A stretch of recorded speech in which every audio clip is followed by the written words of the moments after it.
وہ ہما پہلو ہو، جامع شخصیت ہو، کمپریہنسو پرسنالٹی ہو۔ دوسری بات کہ وہ اس کی زندگی کھلی کتاب کی طرح، کوئی اس کی زندگی کا پہلو پوشیدہ نہ ہو۔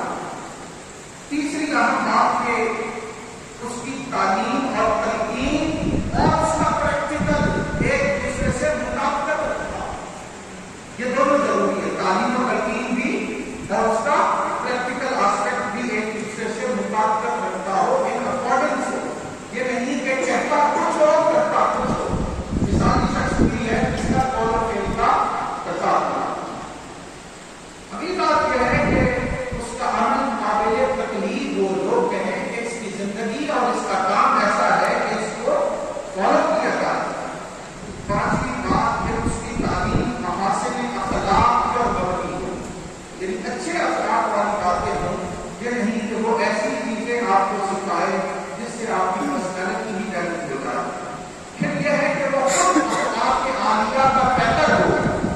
نبی پاک علیہ السلام کی زندگی کو جب ہم دیکھتے ہیں اور آپ کے اخلاق عالیہ کو دیکھتے ہیں تو رب تعالیٰ نے فرمایا ہوا اِنَّكَ لَعَلَىٰ خُلُقٍ عَظِيمٍ، اے رسول پاک صلی اللہ علیہ وسلم، ہم نے آپ کو اخلاق کے بلند مقام پر دیکھا ہے۔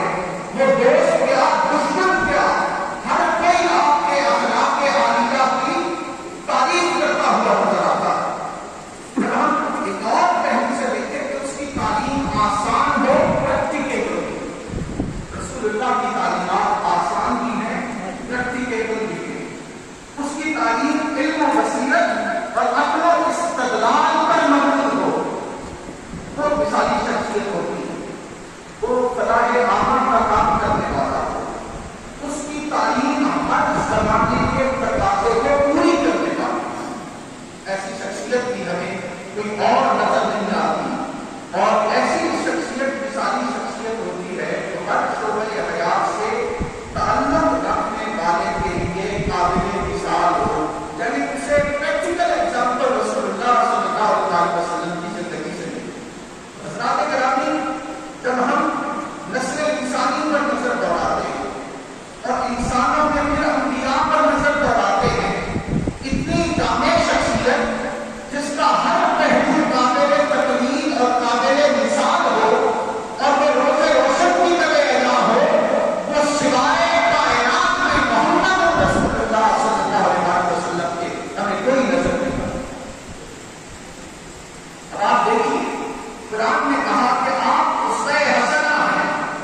حضور علیہ السلام کو بطور انسان دیکھیں تو مثالی انسان، بطور شوہر دیکھیں تو مثالی شوہر، بطور دوست دیکھیں تو مثالی دوست، آپ کو بطور خانہ دار اور سردار کے طور پہ دیکھیں تو مثالی سردار نظر آتے ہیں، کاروباری تاجر کے حوالے سے دیکھیں تو آپ ایک مثالی تاجر نظر آتے ہیں، ایک افسر کے روپ میں دیکھیں تو اپنے سب آرگیومنٹس کے ساتھ آپ کا تعلق مثالی نظر آتا ہے، ایک حاکم کے طور پہ دیکھیں تو آپ نے حاکم اور فرما روا کے حوالے سے ایسے اصول چھوڑے ہیں جہاں کوئی آپ کی شخصیت سے رہنمائی دے سکتا ہے، ایک جج اور قاضی کے طور پہ دیکھیں تو عدل انصاف کا وہ معیار آپ نے قائم کیا کہ جس کی مثال نہیں ملتی، ایک سوا سالار کے طور پہ دیکھیں تو ایسا سوا سالار تاریخ عالم میں نظر نہیں آتا، بطور بادشاہ دیکھیں تو کوئی بادشاہ نظر نہیں آتا۔ قربان کے رسول مسلمان ہوئے، اس سے پہلے وہ نان مسلم تھے، مشرک تھے، صلح حدیبیہ کے موقع پر ان کو جاسوس بنا کے بھیجا گیا۔ وہ آبزرو کرتے رہے اور آبزرو کرنے کے بعد وہ واپس گئے مشرکین کے ساتھ۔ انہوں نے کہا کہ وہاں کے مثالی صورتحال بتائی۔ انہوں نے کہا ہے کہ ویسے کرتا میں کیسر روم کے دربار میں بھی گیا ہوں، میں کسرا کے دربار میں بھی گیا ہوں، میں نجاشی کے دربار میں بھی گیا ہوں، مگر وہ ادب اور وہ بلند مقام جو اصحاب محمد رسول اللہ کو دیتے ہیں میں نے کہیں اور نہیں۔ میں نے عرض کیا کہ رسول سے محبت ایک امتی کا تقاضا ہے، وہی عروہ ابن مسعود بیان کرتے ہیں، کہتے کہا جب تک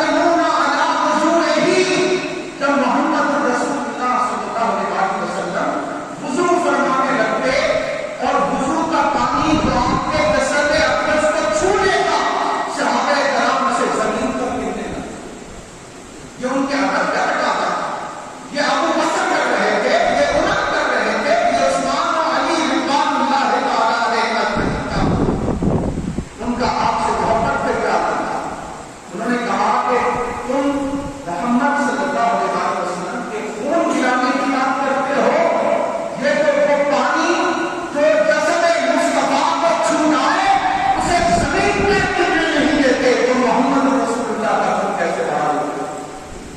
یہ وہ ان کی محبت کا عادت ہے جو سارے محترم ہمارے پاس بہت بڑا مختصر ہے. ایسا کہا تھا کہ بطور بادشاہ دیکھے تو آپ جیسا بادشاہ نظر نہیں آتا، بطور معلم اور استاد دیکھے تو آپ جیسا معلم اور استاد نظر نہیں دے پاتا، آپ جیسا باعث دیکھے تو ایسا باعث نظر نہیں آتا، آپ جیسا مرشد اور مربی اور رہنما دیکھے تو آپ جیسا کوئی مربی اور مرشد ایسا نظر نہیں آتا، بطور زاہد و عابد دیکھے تو آپ کی زندگی میں ایسا زہد، ایسا برا، ایسا تقویٰ، ایسی مہارت کسی انسان میں ہمیں نظر نہیں آتی.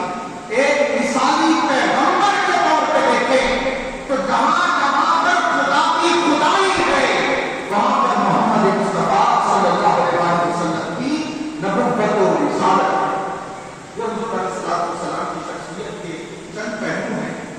اب میں گفتگو کے آخری حصہ میں 2-3 آسپیکٹس کے حوالے سے 2-3 مثالیں دیتا ہوں. آپ کہیں گے کہ آپ نے دعوے تو بڑے کر دیے، آئیے